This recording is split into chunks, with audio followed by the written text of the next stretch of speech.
Well, we have a prestigious scientist, Dr. Nils-Axel, former head of the Paleo Geophysics and Geodynamics Department at Stockholm University, the head of the department.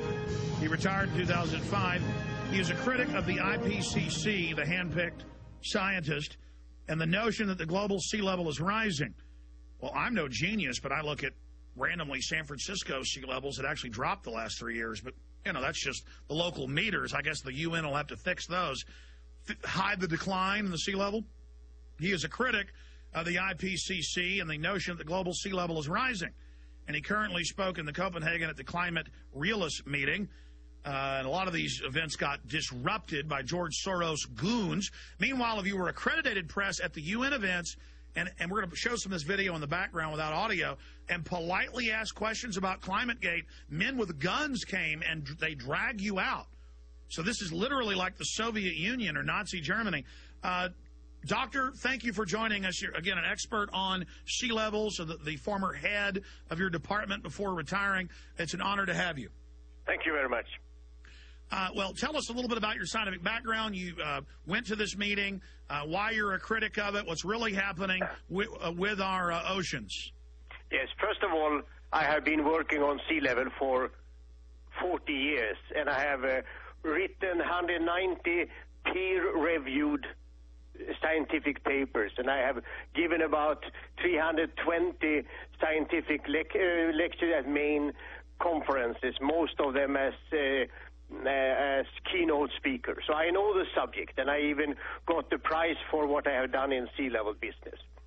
So what is the difference between me and IPCC and the others? I am looking in the field. I am looking at the observational facts. The other are fiddling on their computers, playing, and they have something which they want to prove, and then they try to do that. I don't do that. I just let the nature tell me the facts, and from that I get a completely different story than they get. Absolutely. Please continue. Go ahead.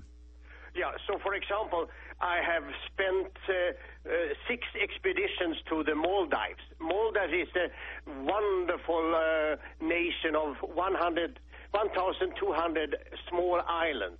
None of them is higher than 2.5 meters above sea level. So they are extremely vulnerable for storms and tsunamis, of course.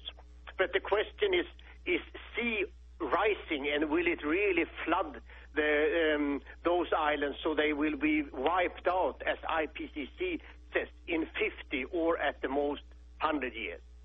And the answer is sure, absolutely, from sheer field evidence, it's no. Sea level is stable, has been completely stable in the last 30, maybe 50 years. And our group, which was really sea level specialists, we have been running on exposed coast, on swamps, on the lakes, in lagoons, all kind of different environments, and on lots of islands, always with the same results. And then a couple of times we have something which tells very objectively. For example, we had a wonderful tree standing nearly out in the water, and it has been there at least for 50 years.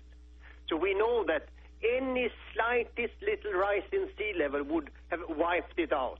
And for 50 years, there has not been such sea level rise. So this was evidence. It's the tree. People may lie, IPCC especially, but doctor, how do you get around government officials in scuba gear signing agreements underwater? I mean, all they engage in is frauds. I mean, they say polar bears can't swim and are all dying when their numbers have more than tripled. I mean, these people live, breathe, sleep fraud. They are frauds. I mean, sir, I'm no sea level expert, top scientist, in the world like yourself, former head of a university on the subject, but I know how to go look at sea level records for Galveston, Texas, San Francisco, California. Yep. I went and randomly did it. They have exact measurements taken by the Coast Guard in the last 100 years from their weather stations. As you know, you have these all over the world, and it showed that in the last 100 years, it goes up a foot, down a foot, up a foot, down a foot, year after year. It's pretty much constant, isn't it? Yes, that's exactly the thing.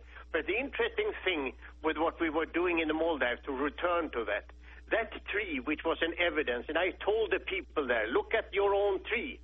You knew what happened when we were coming back to shoot a TV documentary in 2003. The tree was down, and I thought, wow, I was wrong. The sea has taken it. But then it was a little restaurant just beside which we used to sit and watch the tree because we liked the tree. And we asked them, what happened with the tree? They said, no. It was not the sea. It was a group of Australian scientists who pulled it down by hand to destroy my evidence. Oh, my gosh. I mean...